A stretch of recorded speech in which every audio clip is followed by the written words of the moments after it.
Okay, since Art Prof was kind enough to do a video of our interference colors, I wanted to do a paint out showing you how we mix these up. This chart here shows little chips that have black on the left and just the regular white paper on the right, and then we painted the interference over that. So the darker spots actually has black underneath, and it shows you how the interference really pops over a dark. So let's actually mix some up. I'm gonna first prepare a surface. I'm using this handy dandy piece of cardboard that is the backing from some of our label packages, and we repurpose them and use them for paint outs. So I'm gonna be showing you, I'm gonna prepare my surface with half a flat white base, which is a really intensely white paint. It's the only pre-made paint we sell. It's very heavily loaded with titanium white, so it's very opaque.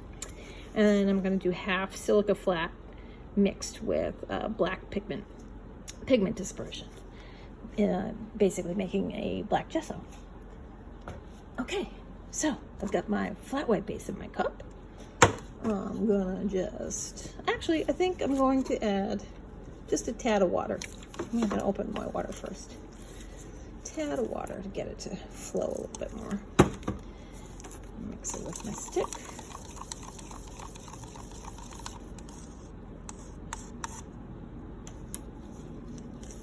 Okay. So please notice the extreme coverage of that flat white base. It's heavily loaded with titanium white. So one coat will do ya. It's a little bit viscous, so you can add water to it if you want. So you can use this as like a high-end gesso. In that case, if you're going to use it as a gesso, I would add a little water to it. Some people actually add a little calcium carbonate to it if you want to make it more of an absorbing ground. We also sell that.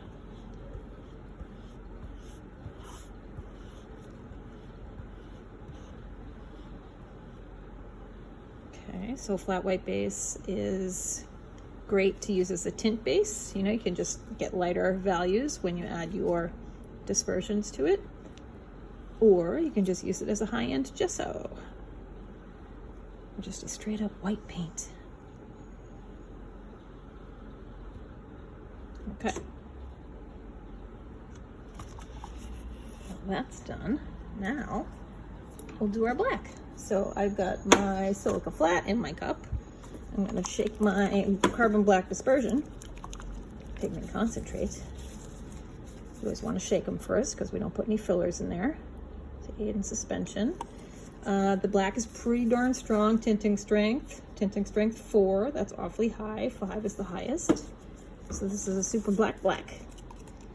And you just stir that in. And it looks fully saturated to me. Again, sort of viscous. I'm trying to get it to not show brush strokes as much. So I think I will add a tad of water to this as well. The water helps it to flow a little bit more.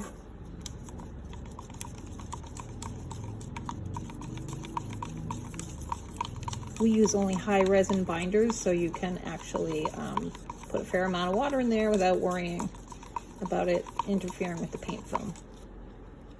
Okay. Get my brush. So I basically just mixed up a really good black paint, but you can just use this as a black gesso also.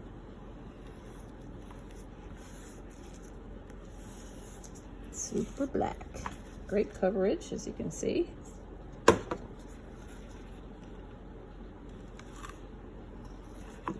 Want it to make a gray with my edge here since I'm not fully dried over there, so that's a bit tricky. Hey, it's dry enough, I can get over there.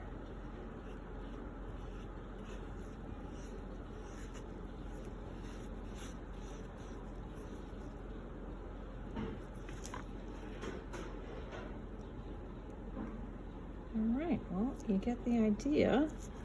We're going to let that dry and come back and paint our interferences over the top. Okay, now we have our dried piece of cardboard here with black on the right and white on the left.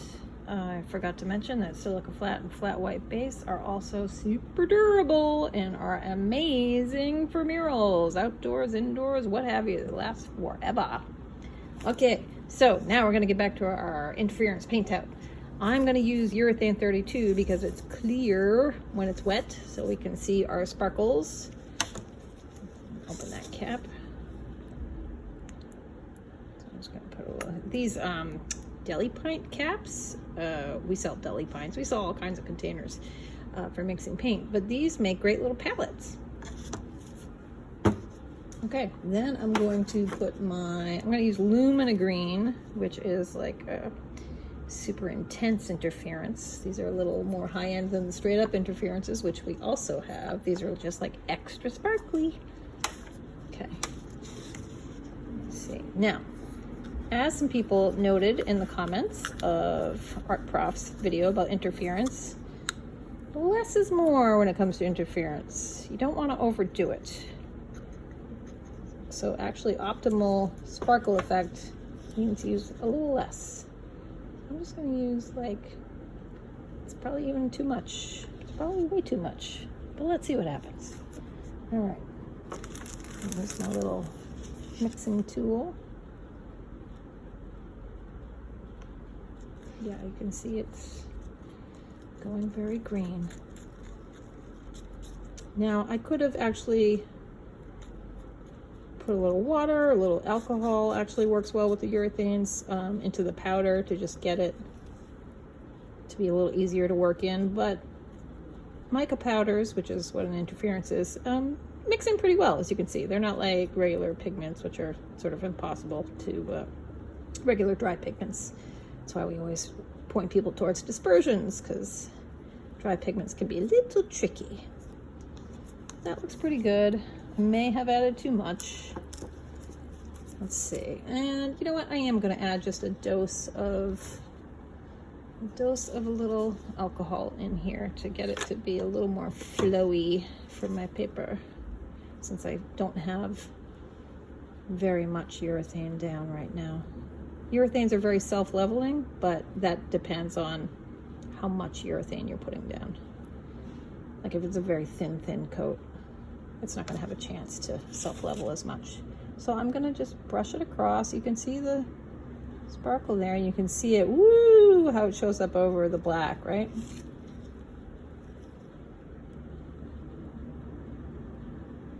So that's really how they're meant to be used, is over a dark, and that's when you really see.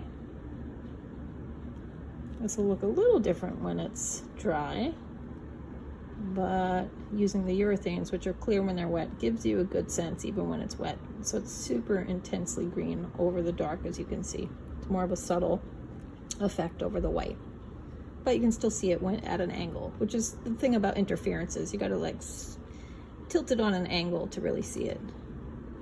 Doesn't flop, is what it's called. So it depends on the direction that you're looking at it in. Now the other thing we can do is add just a touch of color to that to tint it. So I am going to use this really cool color, Trans Queen Red Blue. Get that a little closer there. Trans Queen Red Blue. This is a specialty quinacridone. And I have just a teensy bit, because we don't want to overcome the lumina. So I'm just going to I put a little dot of the pigment concentrate over here, and I'm just going to take the teensiest amount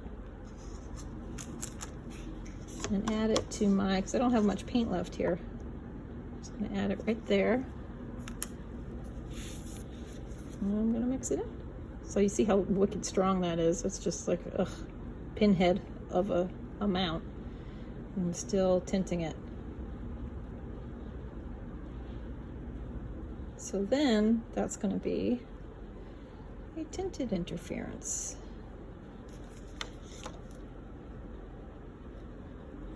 And you can see that's pretty cool. There's that reddy pinky color on the left, and it still goes green on the right.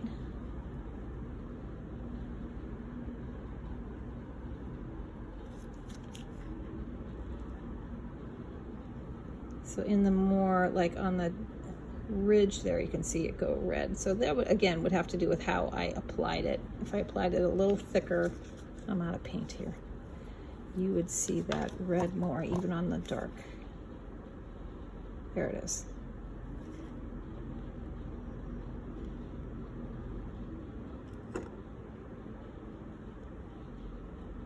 So lots of things you can do. I'm going to mix up some more colors, but for now we will stop there. Okay, let's try mixing up another color. All right, I'm going to start with my urethane 32. Put a little down. Then I'm going to try Lumina Blue. There we go. Another very sparkly interference. I'm going to use a little, even less this time. Less is more. These are super concentrated.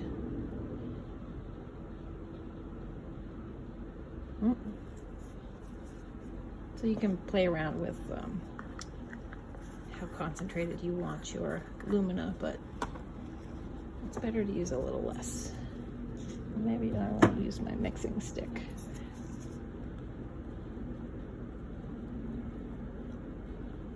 And again, you can mix up the powder with just like a dash of alcohol or water first if you want to get that to go in there a little easier, but micas mix in fairly easily.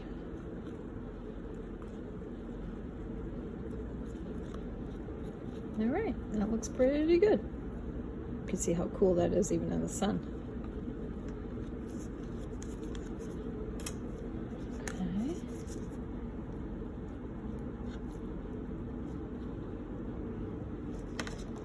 Lumina Blue. It's so nice when that goes over the dark.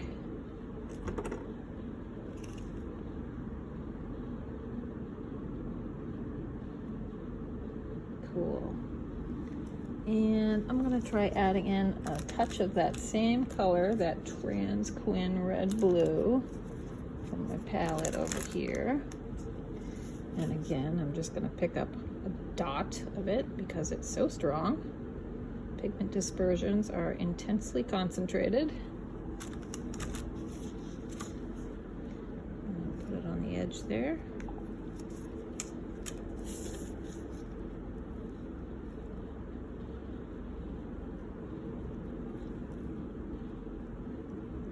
I don't want to, and I would definitely want, if I'm going to try to be tinting a interference, I wouldn't want to use an opaque pigment. That's why I'm using a quinacridone, which is a transparent pigment. And I'm using just a teensy bit, so I just want to lightly tint it. But you can add as much as you want. You can make it really tinted.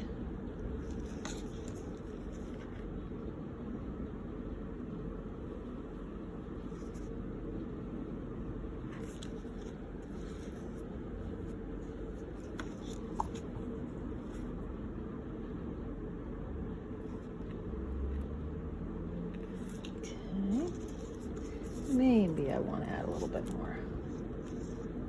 Let's see what a little bit more does. Now, of course, I'm out of urethane. I've got just a teensy bit on the side. But I want to see it more over the dark, I think. Add a little dose more urethane.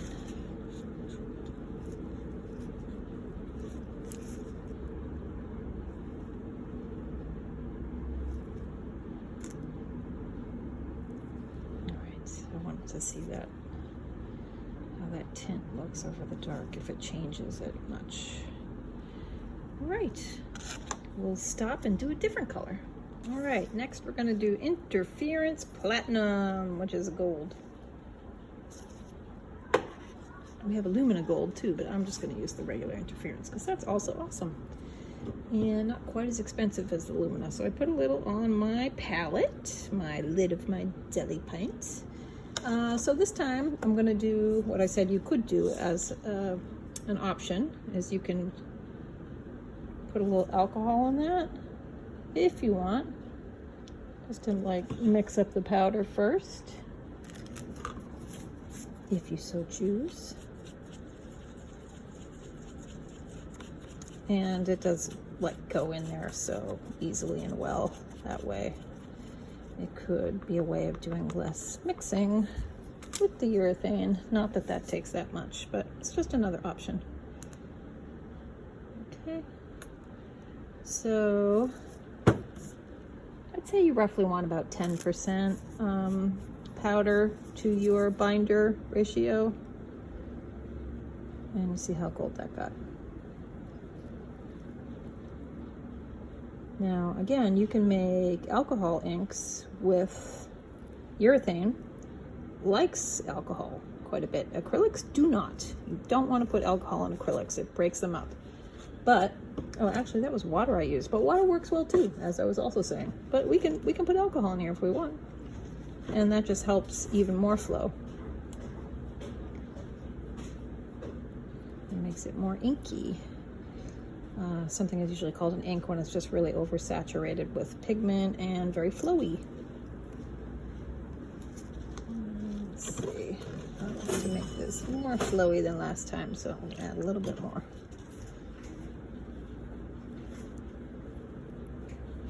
All right.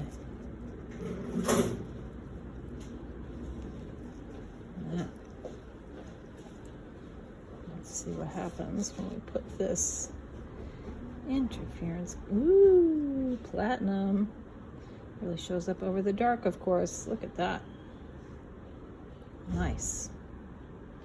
Now I thought we could tint this one with our quinacridone gold, which is very extinct, but we happen to have a lot of it. This is the original stuff. Okay, and I shook it first and opened the cap, and you have to be a little bit careful of that because then it went right on my surface here. So now I've got little dots of pigment over here. Oh well, I'm gonna put a dot, and now that those dots of pigment that I made here are gonna dry back to a powder, and I could probably chip them off, but it will also probably stain. So again, pigment dispersions are super concentrated, so I'm just gonna grab a little dot of this on the side because I don't want to color this too much. Ooh, that did a lot, actually. That's making it very golden.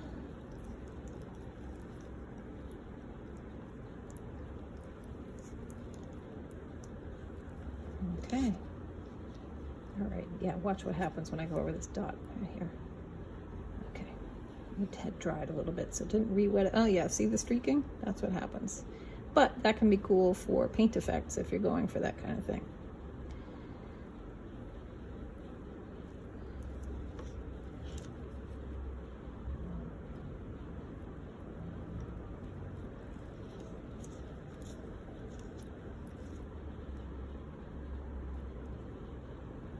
All right, and there's our little paint out sample of mixing up interferences and then also tinting them if you want and painting them over white and black.